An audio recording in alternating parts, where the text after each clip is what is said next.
తాకట్టులో ఉన్న బంగారాన్ని విడిపించి ఆ రోజున్న మార్కెట్ ధర కట్టి మిగిలిన డబ్బును మీకు అందిస్తుంది కొమ్మూరి గోల్డ్.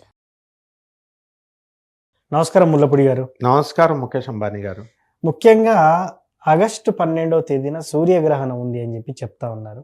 సో ఇట్లా గ్రహణాలు వచ్చినప్పుడు బంగారం ధరలో కూడా ఏమైనా మార్పులు వస్తాయంటారా? బంగారం ధరలు అనేటటువంటిది గ్రహణం వల్ల మార్పులు పెద్దగా రావు, కానీ ముఖేష్ అంబానీ ప్రశ్నల వల్ల వస్తుంది. ఎందువల్లంటే బంగారం రేటు పెరుగుతుందా అని వెయిట్ చేసేవాళ్ళు ఉన్నారు, తగ్గుతుందా అని వెయిట్ చేసేవాళ్ళు ఉన్నారు, అమ్మేస్తున్నారు. ఖచ్చితంగా బంగారం మీద ఉంటుంది. ఎందువల్లంటే గ్రహణం ఎఫెక్ట్ ప్రతి వస్తువు మీద కూడా ఉంటుంది. నిజమా? అది ఎంతవరకు ఎలా సాధ్యం? అది నేను చెప్తాను, లాజికల్గా చెప్తాను. ఇప్పుడు గ్రహణాల వల్లే యుద్ధాలు జరుగుతాయి. ఇప్పుడు మా గోగినేని బాబు వీళ్ళు ఏమంటారంటే, గ్రహణాలు వస్తే ఇంట్లో గర్భిణీలు ఇంట్లో ఎఫెక్ట్ ఏమిటి? ఫుడ్ పార్టికల్స్ మీద వాళ్ళు ఆ జన విజ్ఞాన వేదిక వాళ్ళు ట్యాంక్ బండి మీదకి వచ్చి తిని మాకేం కాలేదు తిని మేము తింటున్నాం అంటారు. మన ఈవిడ అనంతలక్ష్మి గారు ఒక రోజు తింటే సరిపోదు నాయన, రోజు పేపర్ మీద లెడ్ అంటుకుని ఉంటుంది కదా, న్యూస్ పేపర్లో బజ్జీలు అమ్ముతారు, అది అమ్మినటువంటి దాని ఆ లెడ్ ఎలాగైతే ఆహార పదార్థాలు తిన్న తర్వాత లోనికి వెళ్ళిపోయిన తర్వాత ఒకరోజుగా తర్వాత ఎలాగైతే ఎఫెక్ట్ ఇస్తుందో, నువ్వు సంవత్సరం ఎన్ని గ్రహణాలు వస్తాయో అన్నీ చెయ్యి, అప్పుడు తెలుస్తుంది దాని ఎఫెక్టు అని చెప్పారు. కరెక్టే. అంటే వీళ్ళు ఏంటంటే నియమాలు కొన్ని పెట్టుకున్నాము. గ్రహణాలు అనేటటువంటివి జరిగినప్పుడు కొన్ని ఉత్పాతాలు జరుగుతాయి. అర్త్క్వేక్స్ రావడానికి, ప్రకృతిలో మార్పు జరుగుతాయి. ఖగోళంలో జరిగేటటువంటి అంతరిక్షంలో జరిగేటటువంటి అద్భుతమైన విషయమే, అందరూ చూడొచ్చు. కానీ డెఫినెట్గా కొన్ని ప్రకోపాలు జరుగుతాయి. ఇప్పుడు మీరు చూడండి, గ్రహణం దగ్గరకు వస్తున్న కొద్దీ ఇరాన్ అమెరికా యుద్ధం ట్రంప్ విజృంభిస్తాడు చూడు. ముందు చెప్తున్నాను, మళ్ళీ కంపల్సరీ అది ఇంకా 6 నెలలు జరుగుద్ది. అసలు ముహూర్తం పెట్టిందే అప్పుడు ఆగస్టు 12, 2000 గ్రహణం దగ్గర నుంచే వస్తుంది. ఇప్పుడు అమెరికాలో ఒక స్ట్రాటజీ ఉంది. యుద్ధాలు ఎందుకు ఆపారనుకుంటున్నాం? ఆయన యొక్క అస్తిత్వం కోసం, ఆయన పోస్ట్ కోసం ఆపాడు ఆయన. అమెరికాలో ఉండే విధానం ఎలా అంటే భారతదేశంలా కాదు. 6 నెలలు రిపోర్టింగ్ ఇవ్వాలి ప్రెసిడెంట్ ఆఫ్ అమెరికా అయినా సరే. ఎవరికి ఇవ్వాలి? ప్రతిపక్షాలకి. ఇక్కడలాగా ఎవడష్టం వచ్చినట్టు కాదు. 6 నెలలు యుద్ధాలు ఇలాంటివి ఆ ఉత్పాతాలు జరిగితే ఆపకపోతే కనుక ప్రతిపక్షాలు అడుగుతాయి. ప్రతిపక్షాలు వాళ్ళ పవర్ పెరుగుతుంది. వాళ్ళ పవర్ పెరుగుతుంది కాబట్టి ఆయన ఏం చేశాడంటే ఏదో ఫేవర్ చేస్తున్నట్టుగా ఈ యొక్క MOU రాయించేసి వాళ్ళ చేత ఆపిచ్చేశాడు యుద్ధాన్ని. ఆ తర్వాత మళ్ళీ 6 months మీటింగ్ అయిపోయింది, రివ్యూ మీటింగ్. క్రైమ్ మీటింగ్స్ ఎలాగైతే జరుగుతాయో మనకి, క్రైమ్ రివ్యూ మీటింగ్స్ పోలీస్ డిపార్ట్మెంట్లో ఎస్పీలు, కమిషనర్లు, ఎస్ఐలు, సిఐలు అందరినీ పిలిచి, డీసీపీలు వీళ్ళంతా కూడా ఆ రకంగా జరుగుతుంది.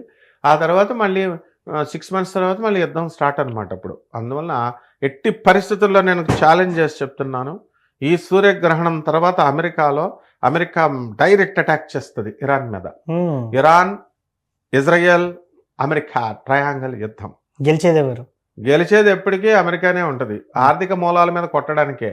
అది బొక్క పడేది ఎవరికైనా అడగాల, ఇండియాకు బొక్క పడుతుంది. అంతేనా? ఎవరు ఎక్కడ యుద్ధాలు చేసినా బొక్క పడేది భారతదేశానికి. ఎందువలన అంటే రేట్లు పెరుగుతాయి అన్నమాట. అన్ని కూడా తినుబండారాలు. ఇప్పుడు వాళ్ళ మీద బాంబులు వేసుకున్నారు, దుబాయ్ మీద ఇరాన్ కూడా వేసుకున్నాడు. పెట్రోల్ రేటు పెరిగిందా లేదా? ఇండియాలో పెరిగిందా లేదా? బయట దేశాలు వదిలేయండి. అలాగే బంగారం రేటు తగ్గిందా లేదా? స్టాక్ మార్కెట్ తగ్గిందా లేదా? భారతదేశం వరల్డ్లోనే 3rd సూపర్ స్టార్గా ఎదుగుతోంది ఎకనామిక్ రంగంలో. ప్రగతిశీల ప్రయోజక తత్వం, ప్రోగ్రెస్ యూటిలైజేషన్ థీరీతో ముందుకు వస్తుంది. 1950లో ఇచ్చినటువంటి ప్రౌడ్ థీరీని కనుక అప్పటి ప్రధానులు కనుక ఇంప్లిమెంట్ ఇండియాలో చేసుండుంటే ఈ రోజున భారతదేశంలో రెసెషన్ లేదు. ట్రంప్ అమలు చేశాడు అమెరికాలో. ప్రభాత్ రంజన్ సర్కార్ గారు ఇచ్చినటువంటి ప్రోగ్రెస్ యూటిలైజేషన్ థీరీని ఓన్లీ అక్కడ అమెరికన్ గవర్నమెంట్ ఇంప్లిమెంట్ చేసింది. వేరేజ్ రష్యా చేయలేకపోయింది. అందువల్లనే ఎప్పుడు కూడా అమెరికా అగ్రరాజ్యం. ఆ తర్వాత ఈ యొక్క గ్రహణం తర్వాత ఒక హీరో బయలుదేరతాడు. ఆ హీరో ఎవరో తెలుసా? అతను వచ్చాడంటే ఇరాన్, అమెరికా, ఇజ్రాయెల్ వార్ టపక్మన ఆగిపోద్ది. ఎవరా హీరో? ఆయనే కిమ్. North Korea. వీళ్ళు కొట్టుకుంటుంటే ఆయన గంగర్లు ఎత్తిపోతున్నాడు. ఏంటి నన్ను పిలవట్లేదేంటి అని. ఆయన వచ్చాడంటే కనుక బ్రహ్మాండంగా నా దగ్గర న్యూక్లియర్ పవర్ ఉంది, మానేయండి యుద్ధం, లేకపోతే వేసేస్తానంటాడు. అందువల్ల మొండివాడు రాజు కంటే బలవంతుడు. అందువల్ల ఇరాన్ వాళ్ళు సుప్రీంని చంపేసినా సరే, వాళ్ళు నాయకత్వం లేకపోయినా సరే వాళ్ళే యుద్ధాలు చేసేస్తున్నారు. బ్రహ్మాండంగా అమెరికాని ఇది చేస్తున్నారు. ఇరాన్ ఎంత కట్టడి చేయాలన్నా ఇరాన్ని అమెరికా చేయలేకపోయింది. స్ట్రైట్ ఆఫ్ హార్మోజ్ దగ్గర మొత్తం పెట్రోల్ వాహనాలు చెకింగ్ ఇవన్నీ వెళ్లకుండా ఇరాన్ ఆపగలిగింది. ఏదో అమెరికా ఇప్పుడు కొంచెం దాని మీద కొంచెం ఆధిపత్యం తెచ్చుకుంది. అయినప్పటికీ కూడా అమెరికా ఆపగలుగుతుందా? ఆపలేదు. ఇదంతా కూడా గ్రహణం ఎఫెక్టే. చిన్న దేశాలు పెద్ద దేశాలను కొట్టేస్తాయి. గ్రహణాలు ఏం చేస్తాయంటే ఎక్కువ ఇవి చేస్తాయి. ఇప్పుడు మనకి మామూలుగా ఇప్పుడు ఈ గ్రహణాల వల్ల ఎఫెక్ట్ ఏంటంటే, గ్రహణాల్లో వల్ల ఎఫెక్ట్ అడిగేటటువంటి ఈ నాస్తికులంతా కూడా ఒక ఆన్సర్ చెప్పాలి మనకి. ఎన్ని సోలార్ కూడా సిస్టమ్స్ ఉన్నాయి? 3200 సోలార్ సిస్టమ్స్ ఉన్నాయి. 3 × 10⁻11 సోలార్ సిస్టమ్స్ ఉన్నాయి. మరి ఆ గ్రహాలన్నీ కూడా వీళ్ళేదో చూసేసినట్టు, ఈ భూమి ఒకటే ఉన్నట్టు, దగ్గరున్నట్టు, ఈ భూమి గురించి చెప్పేసినట్టు చెప్పేస్తున్నారు. శుక్రయానికి వెళుతున్నాము, చంద్రయానికి వెళుతున్నాము, ఏ గ్రహము ఎంత స్పీడ్తో వెళుతున్నామో ఆ స్పీడ్ని, ఆ వెలాసిటీని దేంతో కొలుస్తున్నామో వీళ్ళు చెప్పాలి. దాని మ్యాగ్నిట్యూడ్ మనం చెప్తాం, యూనిట్స్ చెప్పాలి. నేను మొదటి నుంచి చెప్తున్నాను.